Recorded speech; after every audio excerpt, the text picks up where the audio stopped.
کہنے لگی نہیں مجھے بھی آج آپ کو بتانا ہی پڑے گا کہ کوئی جو بانٹ سکتی ہے تو میں کیوں نہیں بانٹ سکتی؟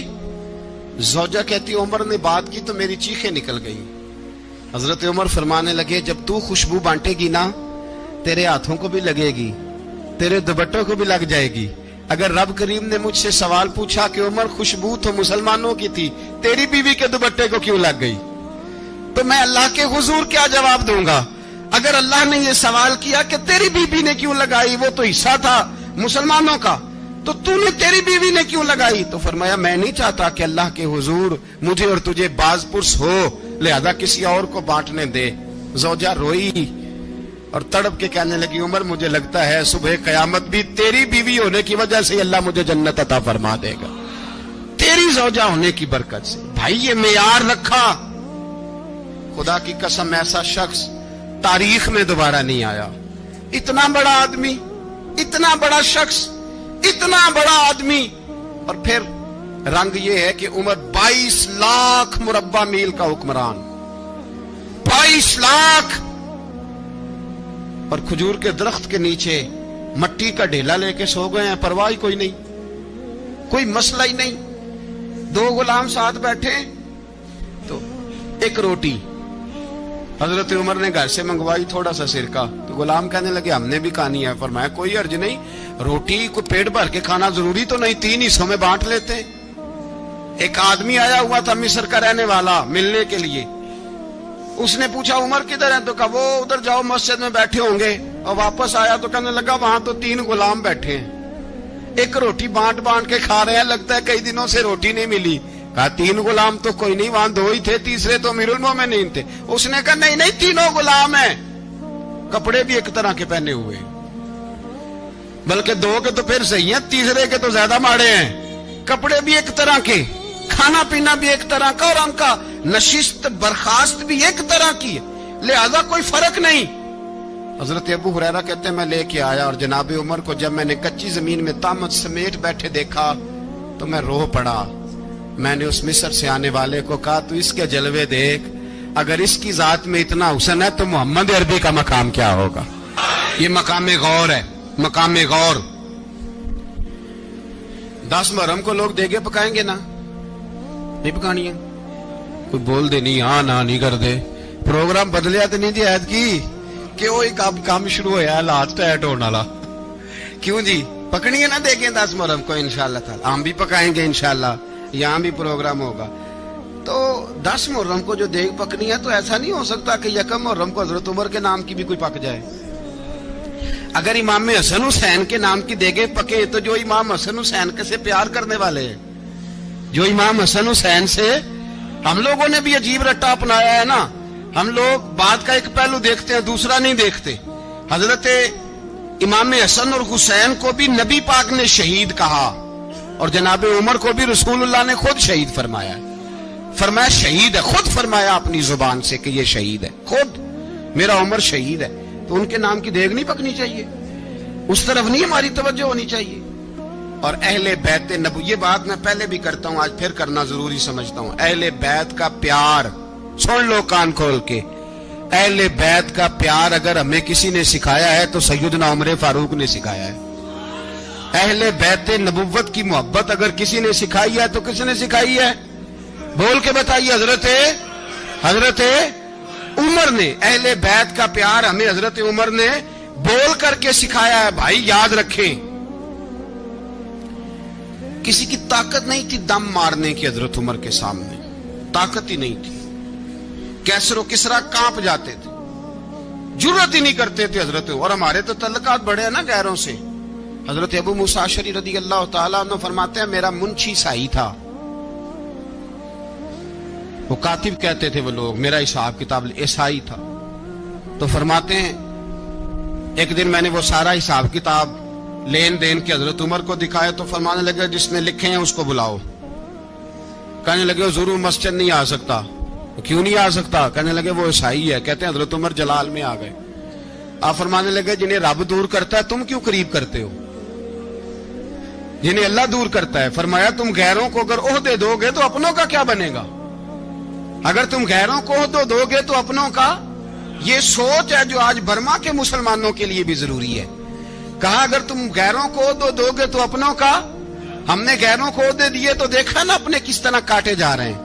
غیروں کو جو عہدے دے دیے جرانے سارے غیروں سے. روز دعویٰ ہوتا ہے چین ہمارا سجن ہے, چین ہمارا دوست ہے. او بھائی دوست ہے تو اس سے کہو نا کہ برما تو تمہاری ایک چھوٹی سی ریاست ہے, چین کے بغیر تو وہ سانس بھی نہیں لے سکتا. اس کو کہو نا اس حکومت پہ دباؤ ڈالے. لیکن ہم لوگوں نے غیروں کو عہدے دیے تو اپنے پس گئے. حضرت عمر کہتے تھے ذمی کا ہم ادب کریں گے, ذمی کافر کا ہم, ایسا کافر جو مسلمان ریاست کو قبول کرے, بدامنی نہ پھیلائے. ایک آدمی کو آپ نے دیکھا آنکھوں سے نابینا ہے اور بھیک مانگ رہا ہے, تو حضرت عمر کو نظر آ گیا. فرمایا کون ہو؟ اس نے کہا میں یہودی ہوں.